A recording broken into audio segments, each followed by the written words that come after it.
ओम नमः शिवाय। नमस्कार दोस्तों, स्वागत है आप सभी का हमारे YouTube चैनल पर। दोस्तों आइए सुनते हैं शिव महापुराण की कथा।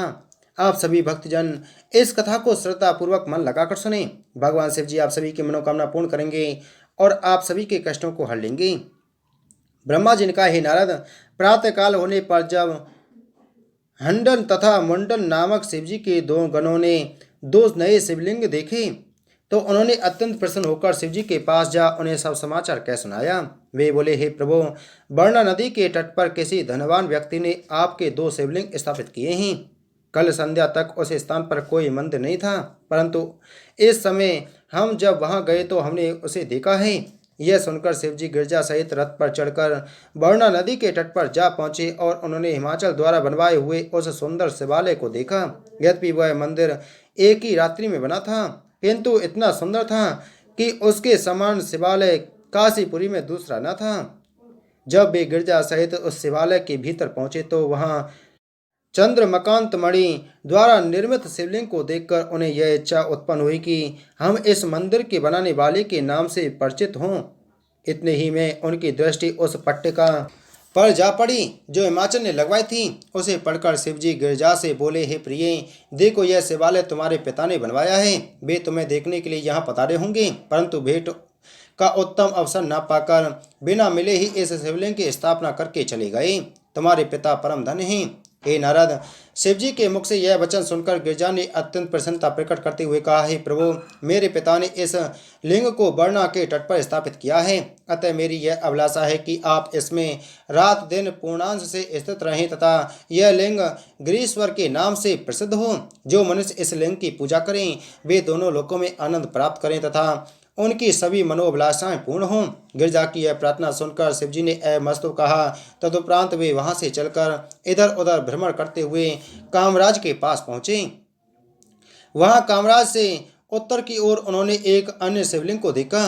गिरजा ने उसे देखकर शिवजी से कहा, हे स्वामिन, इस लिंग का प्रकाश आकाश तक फैला हुआ है और यह एकदम नवीन दिखाई देता है। आप कृपा करके इसकी उत्पत्ति एवं प्रभाव का मुझसे वर्णन करो। यह सुनकर शिवजी ने उत्तर दिया, हे गिरजे, तुम्हारे पिता हिमाचल यहाँ अपने साथ बहुत से रत्न आदि लेकर आए थे। हमारा लिंग स्थापित करने के पश्चात उनके पास जो धन बच रहा उसे वे यहीं फेंक गए, परंतु उनके पुण्य के प्रताप से वे फेंके हुए रत्न आदि एकत्रित होकर शिवलिंग के रूप में परिवर्तित हो गए हैं। इस शिवलिंग का नाम रत्नेश्वर होगा, क्योंकि यह रत्नों का द्वारा निर्मित है। हे प्रिय, हमारे अथवा तुम्हारे लिए जो मनुष्य भक्ति पूर्वक किसी धन का संकल्प करता है तो उसे उसका फल भी उसी प्रकार प्राप्त होता है।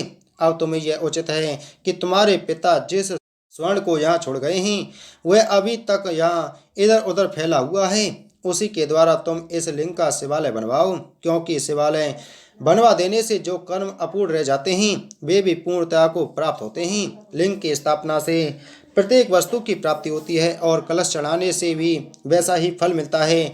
ध्वजा स्थापित करने का यह फल होता है कि ध्वजा में जितने पर्व होते हैं उतने कल्प पर्यंत ध्वजा स्थापित करने वाला मनुष्य कैलाश में निवास करता है तथा वायु के चलने पर जितनी बार उस ध्वजा का वस्त्र हिलता है उतनी वर्षों तक वह शिवलोक में वास करता है। हे नारद, शिवजी के मुख से यह वचन सुनकर गिरिजाजी ने गणों को बुलाकर रत्नेश्वर शिवलिंग का मंदिर बनवाने की आज्ञा दी।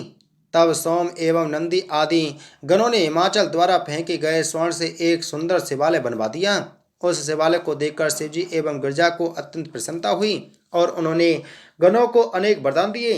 तदुपरांत गिरजा के कहने पर शिवजी ने रत्नेश्वर शिवलिंग को यह वर दिया कि जो प्राणी इस लिंग की पूजा करेगा उसे संपूर्ण शिवलिंगों के पूजन का फल प्राप्त हो जाएगा तथा यह लिंग अनादि रूप से प्रसिद्ध होगा। हे नारद, उस रत्नेश्वर शिवलिंग के सम्मुख नृत्य करके एक नर्तकी ने मुक्ति प्राप्त की।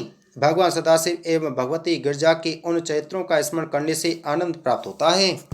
ब्रह्मा जी ने कहा, हे नारद, जब तक शिवजी का मुख्य भवन बनकर तैयार नहीं हो गया तब तक शिवजी काशी में अनेक स्थानों पर भ्रमण करते रहे। विराजपीठ नामक प्रसिद्ध स्थान पर शिवजी ने अन्य स्थानों की अपेक्षा अधिक समय तक निवास किया। उन्होंने वहां पर स्थित त्रिलोचन नामक शिवलिंग की महिमा का बहुत वर्णन किया। एक दिन वे विष्णु जी से काशी की महिमा तथा काशी में स्थित शिवलिंगों की स्तुति का वर्णन कर रहे थे। उसी समय नंदीश्वर ने उनके पास पहुंचकर यह प्रार्थना की कि हे प्रभु, आपका मंदिर बनकर तैयार हो चुका है और मैं रथ सजाकर ले आया हूँ। अस्तु, अब आप कृपा करके अपने भवन को चलिए। ब्रह्मा तथा इंद्र आदि सब देवता द्वार पर खड़े हुए हैं और सबकी यह इच्छा है कि आप वहां चलकर सुशोभित हों। हे नारद, नंदीश्वर की बात सुनकर शिवजी अत्यंत प्रसन्न हो अपने भवन के लिए चल दिए। उस समय चारों दिशाओं में बेध्वनि से गूंज उठी तथा सुंदर बाजे बजने लगे। आकाश से पुष्प वर्षा होने लगी। उस समय पृथ्वी पर कोई भी ऐसा प्राणी नहीं था जो आनंद मग्न ना हो। जब शिवजी अपने भवन में पहुंच गए तब मैंने, विष्णु जी ने तथा अन्य सब देवताओं ने शिवजी का अभिषेक किया। उस समय संपूर्ण तीर्थों का जल छोड़ा गया और सब लोगों ने भेंट दे देकर शिवजी तथा गिरजा की आरती उतारी। विष्णु जी ने एक बार मुख की, 4 बार चरणों की, 2 बार नाभि की तथा 7 बार सर्वांग की आरती उतारी, क्योंकि शिवजी की आरती 14 बार उतारी जाती है। इसके अनंतर मैंने, विष्णु जी ने तथा अन्य सब देवताओं ने एक एक स्तुति बनाकर पढ़ी और शिवजी से यह प्रार्थना की कि आप हम लोगों पर प्रसन्न होकर हमारा पालन करें। ब्रह्मा जी ने कहा, हे नारद, हम देवताओं की स्तुति सुनकर शिवजी अत्यंत प्रसन्न हुए। उन्होंने हम लोगों को इच्छित वरदान दिए। तदुपरांत उन्होंने मुझे तथा विष्णु जी को अपने समीप बैठाकर यह कहा कि तुम्हारे समान हमारा प्रिय अन्य कोई नहीं है। अब तुम्हारी जो इच्छा हो वह वर हमसे मांग लो। यह सुनकर विष्णु जी ने प्रणाम करते हुए कहा, हे प्रभु, हम यही चाहते हैं कि हमारे हृदय में आपकी भक्ति सदैव निवास रहे। शिव जी ने यह सुनकर अमस्तु कहा। तदुपरांत उन्होंने काशी की महिमा की वर्णन की। फिर मुक्ति मंडप की वह कथा सुनाई जहाँ मानंद नामक ब्राह्मण को मुक्ति प्राप्त हुई थी। उस स्थान का दूसरा नाम कुंकुट मंडप भी है। सूत जी बोले, हे ऋषियों, यह वृत्तांत सुनकर नारद जी ने ब्रह्मा जी से कहा, हे पिता, उस स्थान का नाम कुंकुट मंडप किस प्रकार हुआ और महानंद ने वहां किस प्रकार मुक्ति पाई, यह कथा आप मुझे सुनाने की कृपा करें। यह सुनकर ब्रह्मा जी बोले, हे नारद, जब शिव जी ने कुंकुट मंडप का नाम लिया उस समय विष्णु जी ने उनकी प्रार्थना करते हुए यह कहा, हे प्रभु, मुझे बताइए कि कुंकुट मंडप तीनों लोकों में सुखदायक किस प्रकार होगा। उस समय शिवजी ने उत्तर दिया, हे विष्णु, आगे जब द्वापर युग आएगा उस समय यहाँ महानंद नामक एक ब्राह्मण उत्पन्न होगा। वह ब्राह्मण ऋग्वेद का पंडित होगा और किसी से दान आदि ना लेगा। कुछ समय पश्चात जब तक वह तरुणावस्था को प्राप्त होगा और उसके पिता की मृत्यु हो जाएगी तब वह कामदेव की वशीभूत हो एक अन्य जाति की स्त्री को अपने घर में रखकर उसके साथ भोग विलास करेगा और वेद के प्राचीन मार्ग को त्याग देगा। वह उस स्त्री के अधीन होकर मद आदि का पान करेगा। वह विष्णु भक्तों को धनवान देखकर स्वयं भी वैष्णव बन जाएगा तथा शिव भक्तों की निंदा करेगा। फिर कुछ दिन बाद वह शिव भक्त बनकर वैष्णवों की निंदा करना आरंभ करेगा। हे विष्णु, वह अपने मस्तक में तिलक लगाएगा, श्वेत वस्त्रों को धारण करेगा तथा कंठ में माला पहनकर धूर्तता का प्रदर्शन करेगा।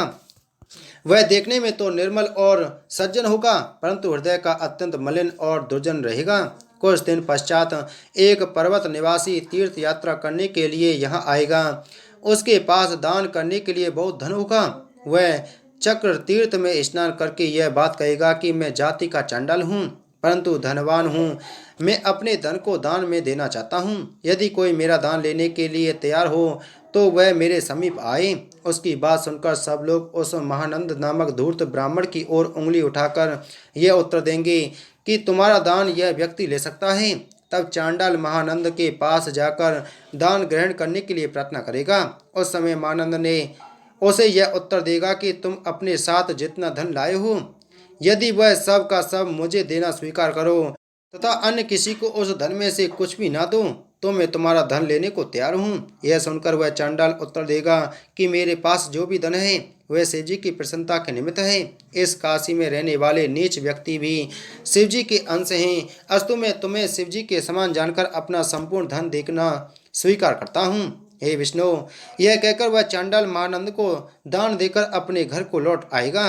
उस समय से सब लोग महानंद को चांडाल मानने लगेंगे। उस लज्जा के कारण महानंद बहुत दिनों तक अपने घर में छिपा रहेगा।